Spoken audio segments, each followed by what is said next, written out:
Pagkarating ko nga ng bahay mga kalinang, heto na nga at nakasalang na nga yung ating tapalang na lulutuin at nauna nga dito yung aking kapatid na pangalawa at sinalang na nga niya nang sa gayon ay atin na lang ho ang aantay maluto. Makalipas nga ilang minuto mga kalinang at heto't na nga nalabog na nga yung ating tapalang at isa-isa na nga namin itong inaahon dun sa kanilang pinaglutuan at yan mga kalinang. Kitang-kita nyo naman kung paano at gaano karami nga yung ating tapalang nalulutuin kay naman na. Kung akala nyo nga mga kalinang isang talyasi lang yung ating lulutuin ay nagkakamali kayo. Yan ay unang salang pala ang naming tinatanggal ng aking kapatid. At yan nung daming nga di ganong ating nakuhang tapalang nung kami nga ay nag-harvest dun sa kanilang fish pan. At ito nga mga kalinang finally nagawa na rin namin ng paraan at yan nga schedule namin itong lutuin ay kainaman na. At pagkatapos nga mga kalinang ahunin yung nauna naming niluto diyan ay sinunod na nga namin mga kalinang itong pangalawang salang at talaga namang marami-rami pa yung ating lulutuin. Teka, ako'y napadaldal na nga diyan ay muntik ko na namang makalimutan ay kung bago ka pa nga lang sa aking channel ay hayaan nyo muna ako magpakilala. Hi, ako si Kalinang, aspiring vlogger ng Tayabas. Maraming ganap sa buhay kaya naman tara samahan nyo ako. Ay di ay na nga mga kalinang, balik nga tayo sa ating video. Bali hindi ko na nga pala mga kalinang tinapon yung pinagtanggal natin ng sabaw diyan nang sa gayon ay mabilis yung kumulo at yun malalabog agad yung ating tapalang. Makalipas nga ilang minuto mga kalinang at ito na nga at lumamig na nga yung ating unang salang at nagumpisa na nga diyan yung aking kapatid na pagtatanggalan sa kani-kaniyang mga bahayan. At ito nga mga kalinang, ganyan lang ho kadali yung aking ginagawa ng kapatid ko. At habang nagtatanggal yung kapatid ko dyan mga kalinang at ito naman ako at inumpisan ko na nga gayatin yung mga rekado. Bali yun ako nga pala dyan mga kalinang, yung isang malaking sibuyas at ginayat ko nga lang ito ng katamtamang nipis. At yun nga mga kalinang,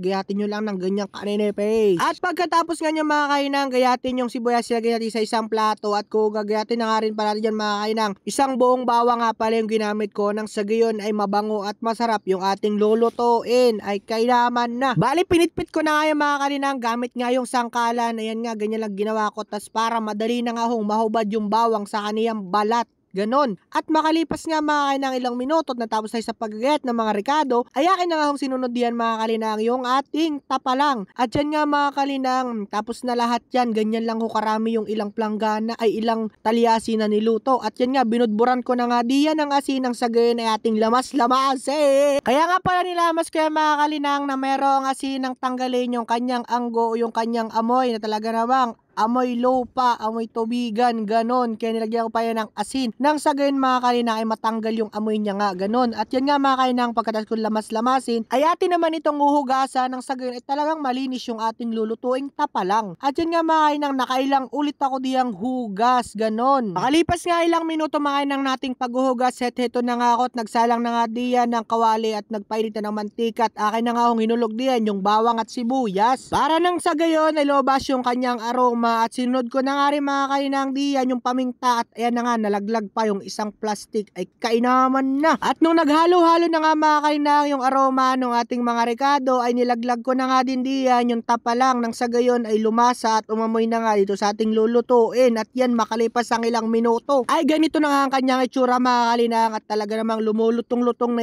yan tinaantayin. At naglagay na nga rin ako dyan mga kalinang ng bell pepper at talaga naman ang bango niyan. Pagkatapos nga mga kalinang lumutong ng bell pepper ay naglagay na rin tayo diyan ng toyo, gawa ng adobo nga pala sa toyo yung ating lulutuin. At yan nga mga kalinang at talaga namang yan nung bango kung naamoy nyo nga lang ay kayo ay magugutom talaga naman. At makalipas ang ilang minuto mga kalinang at naghalo-halo na nga yung lasa na rin mga kalinang, lagay tayo diyan ng panigang na sili ng sagay na lalong bumango yung ating lulutuin. At naglagay na nga rin ako dyan mga kalinang ng kaunting suka ng sagayon ay lumasa at bumango nga yung ating lulutuin. At ito na nga mga kalinang ang ating finished product ay kain ho kayo ay kainaman na. At yun nga mga kalinang sakto nga yung ating luto at gawa ng palanghalian na natapos. Ganon katagal ay talaga naman. At yun nga mga kalinang yung lasa ay anong sarap. At yun nga ang first bite natin wala akong masabi kundi ang sarap.